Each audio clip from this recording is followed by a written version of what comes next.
Arne, well done tonight. How impressive the performance was that, do you feel? Impressive, because we played against an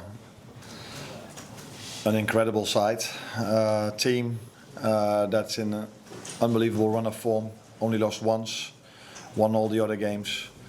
So yeah, if you then can win against them, but also with the performance we had, that's very positive. But apart from everything, we can say we beat them because of a set piece.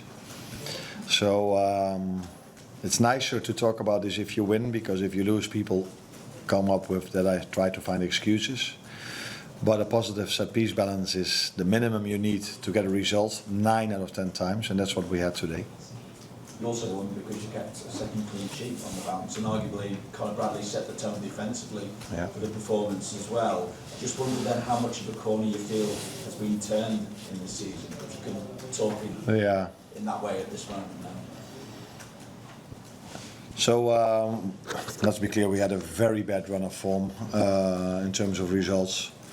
No excuse in the world can make up for us losing so many games. But we had to play a lot of games in a small amount of time. We have not hardly any rest in between when we then faced a team that had a lot of rest. Tonight we played against a team that played on Saturday as well, so the both of us had 2 days rest. Then it's helpful to play in a home game, because from the last 8 I think we played 6 away from home. So the fans can give you just a little bit of an extra edge if you are maybe a little bit tired. Conor was outstanding. It was very nice. Last season he was outstanding against Real Madrid, but he had to go off after 80 minutes because of an injury.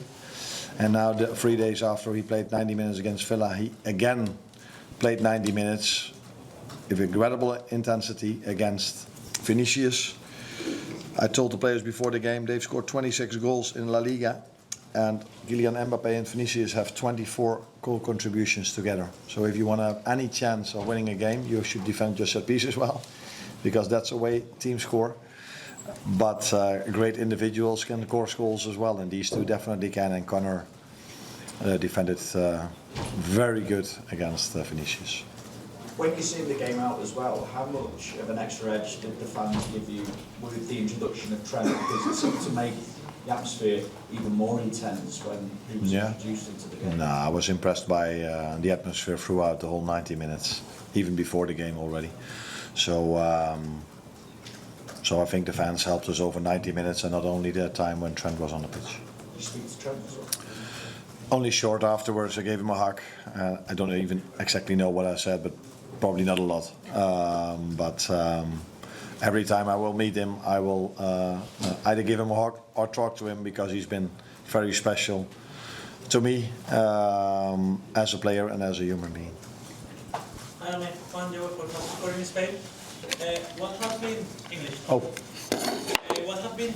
¿Qué han sido los puntos en común en el partido de Aston Villa y what are the strengths of the team from these two performances that you want to build from them for future matches? The common points. I think both teams played quite similar against us. Maybe the difference was that I told the players today that I wanted them to either press really high or go to a low block, because Vinicius and Mbappé are, for so many reasons, incredible players, but their deep runs, timing of deep runs, their pace is next level. So don't give away any space in behind, and that's what our last line did very well tonight. So a very solid defensive performance in both games. But it also helps if you are not 1 goal down or 2 goals down, because if you're 1 or 2 goals down, you need to take extra risk. You need to force much more, and if you have to force and take extra risk, then you're sometimes a bit exposed on the other side as well. But in my opinion, in general, even the games we've lost, we have hardly conceded a chance, except for the set-piece goals, of course, we conceded.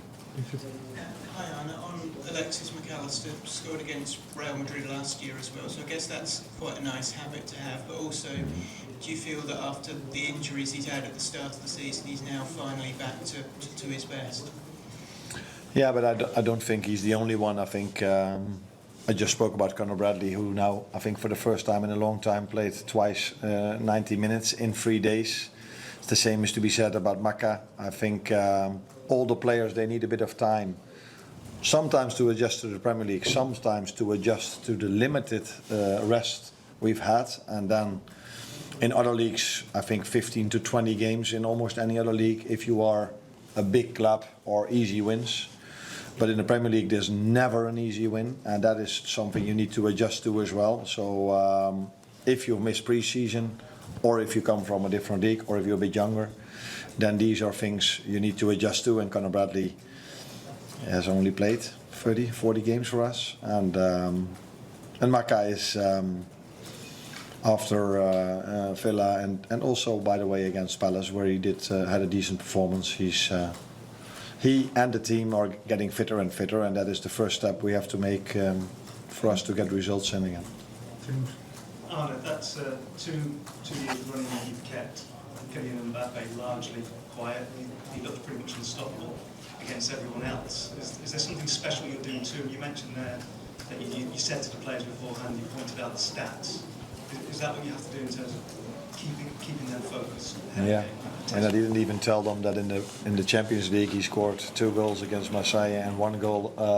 He didn't score the goal against Juve, but Vinicius was the lead up to that goal, and I think he scored 3 against Kairat Almaty. So I don't think you can ever control these two completely, but you can do a few things well.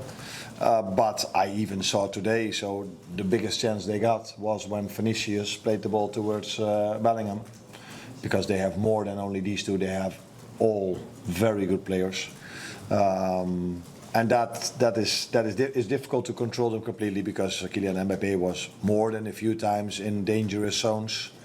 But I think we did almost the maximum you can do against these two individuals.